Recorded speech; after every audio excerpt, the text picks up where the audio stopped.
Hi everybody, it's Thursday, March 24th, 2016, and this is kind of a follow-up to a video from yesterday on the medications I was taking for my weight loss journey.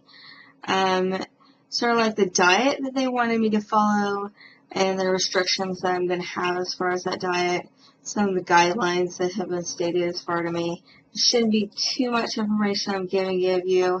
I just wanted to go over some of the things.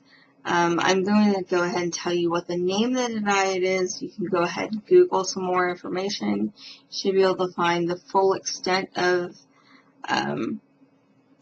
each category. But I will give you some brief examples in each category so you can kind of make an informed decision for yourself. So, as I said, it's the Elimination Diet, and it says the Elimination Diet removes common allergens or sensitizing foods from the diet, allowing you to make healthier food choices. The foods that are allowed during this time will assist in the cleaning process and reduce stress on the digestive organs. They have been included based on their ability to provide good nutrition and minimize the toxic burden. They have a low threshold for allergic and or inflammatory reactions and are free from the most avoidable chemicals, pesticides, preservatives, hormones, antibiotics, heavy metals, genetic modifications, etc. And says that they are providing a diet plan, and this is a healthcare provider may modify the diet based on your specific needs. So I will, just for giggles, see if I can find the Elimination Diet.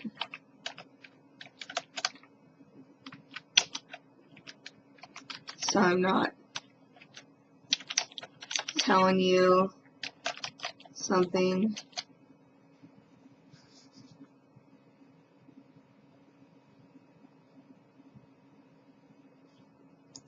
There's tons of examples on the Elimination Diet. And there's books you can get on as well if you're really interested in going through that.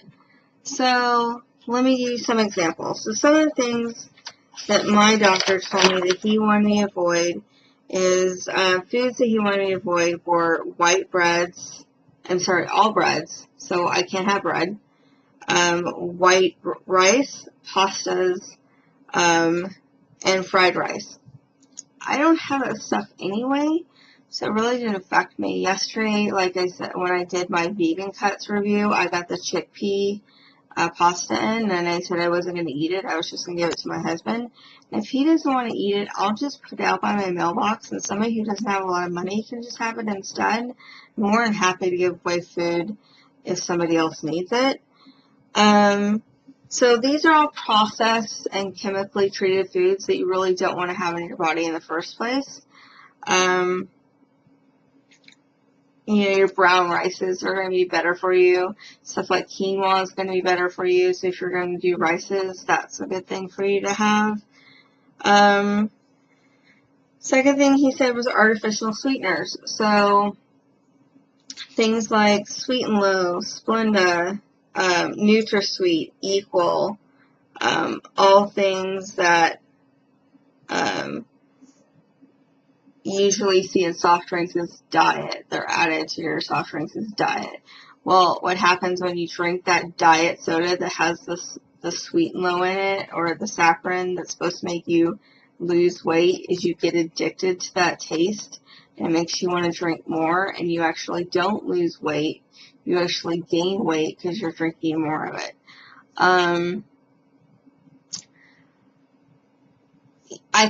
One of the things I can't have because of this diet is I can't have sugar. It's one of the things he told me to cut out. So, obviously you can't cut out all sugars, but you want to limit it as much as possible. So you're going to become your own advocate, and you're going to read the ingredients on pretty much everything. You're going to try to cook at home as much as possible, because that way you can monitor how much sugar and salt goes in everything. Another thing he told me to cut out was salt. He's like, don't put salt in anything. Mrs. Dash, if you're like a seasoning person like I am, Mrs. Dash makes a fantastic line of seasonings that is salt-free. So if you're looking for seasonings that don't have salt in it, go ahead and look at the Mrs. Dash line. So foods that you can consume.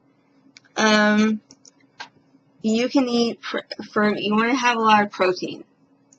So for proteins, he said that proteins need to be free-range, organic, or kosher, or GMO-free. Additional plant-based proteins can be consumed. So some of your plant-based proteins are going to be your beans, your legumes. Brussels sprouts are a really great source of protein. Do your research on that. You're going to find a crap ton of plant-based proteins that you can put in. Fish is a good source of proteins.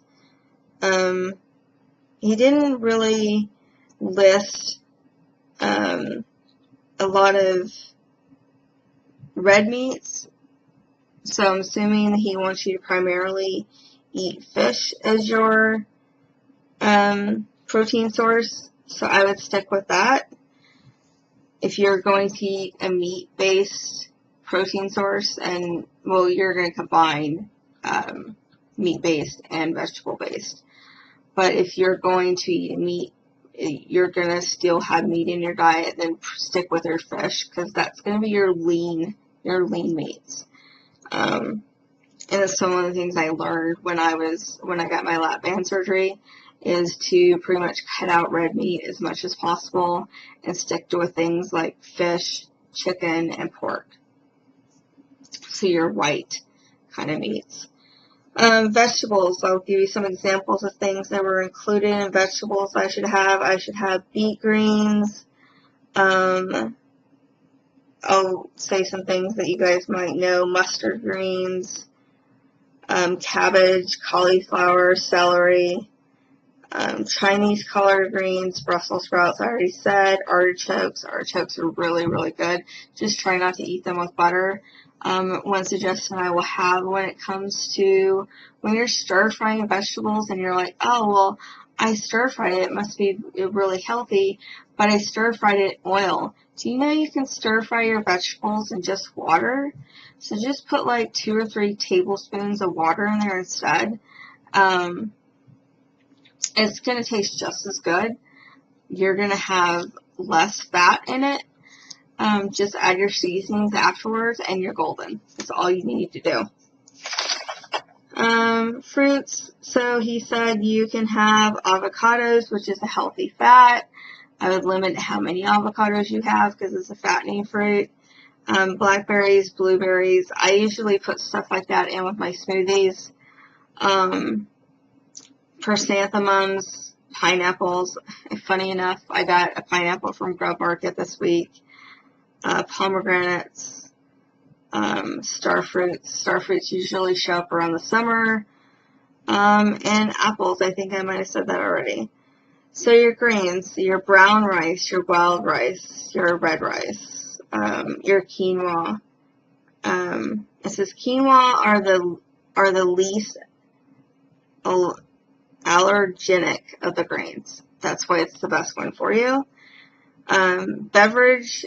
Beverages you should have is water is the vital during this period. It's the most vital during this period. And 8 to 10 glasses of water or pure water should be consumed throughout the day. Not only does it flush and eliminate toxins, but it increases your metabolism, so that's a good thing. You want to keep your metabolism up.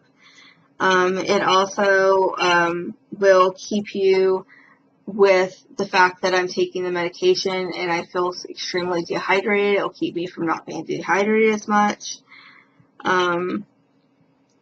Other safe beverages are caffeine-free herbal teas. You can have fruit or vegetable juice, but needs to be diluted with fresh water to reduce the sugar content. I will tell you, for example, that most of your fruit juices, even if it says it's, diet or whatever that's on the shelf is huge sugar content on it, and you need to read the side of it. I happened to find one the other day that had like less than 1 gram of sugar on it. I still diluted it with water. It's just extra fat you're adding to your body. If at all possible, buy yourself a juicer and make your own juice at home. It's a whole lot better for you. I was at Whole Foods and I got a juice there, and I was like, oh, well, I want the orange in there. I says orange fresh, and she said, no, it's orange juice, like it's from the bottle. And I said, no, I'll put something else in my juice. Because why am I going to get all these healthy, fresh squeezed juices and then put sugar in there with it? So just keep on track of when you're buying your juices, like how much sugar is in it. From a lap band's perspective, you want to have no more than 4 grams of sugar in your juices, and that's really hard to stick with, so you have to be fairly on top of it for that to work.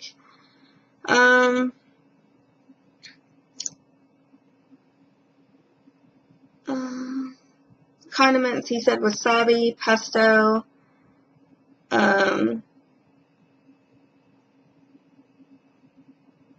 because it's made with sea salt.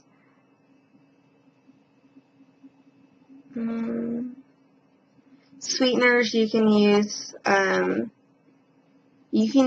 but use sparingly, selectively. Black molasses, date sugar, 100% maple sugar, raw honey, molasses, rich brown cane sugar, stevia. I will tell you about stevia. You can find it in different flavors. So, and it comes in little droplets. Sometimes you can find it in a regular store. Sometimes you have to go to the health food store, but it lasts like forever. So just, go ahead and stock up some different kinds and try it out. Brown rice syrup, which I've never had, and agave nectar.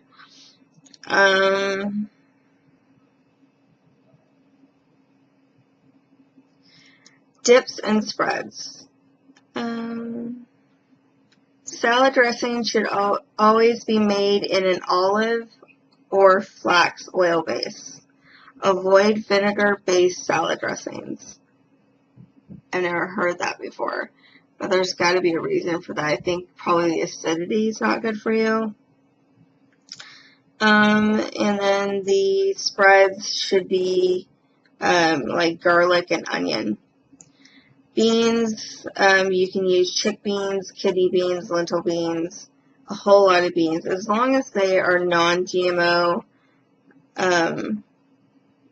which is going to be hard to find, but just do the best you can. Fresh beans are the best ones, not in the can. Try to avoid any beans that are in the can, because even if you rinse them out as much as possible, there's a huge salt intake with canned beans, and you don't want to put all that salt into your body. So I try to buy fresh beans, and what I do with my beans is if I'm going to buy a huge amount of beans in bulk, I will go ahead and cook them and prepare them so that I can freeze them at a later date, and then I'll be able to just later take them out and reuse them. So that's a little hint for you. Then he gives you some nuts.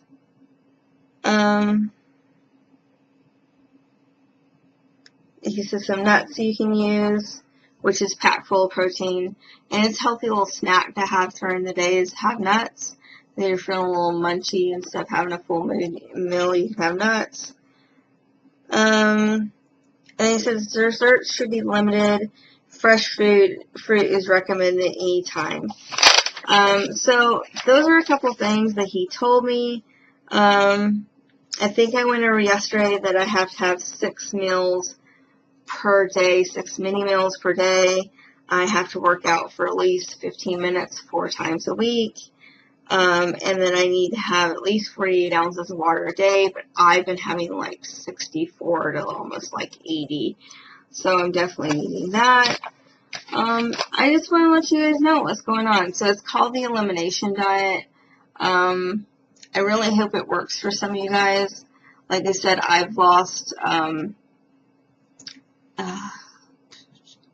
3 pounds so far. I started at 150, I'm at 147. It's partially because of the pills. But I think even if you weren't on the pills and you still like started to cut all this stuff out of your diet, that it would do really good for you. It is Thursday, and I probably will not be on until maybe after this weekend because I'm doing a social experiment on Saturday. But I hope you guys have a great Easter weekend and know that I love you. Have a great day.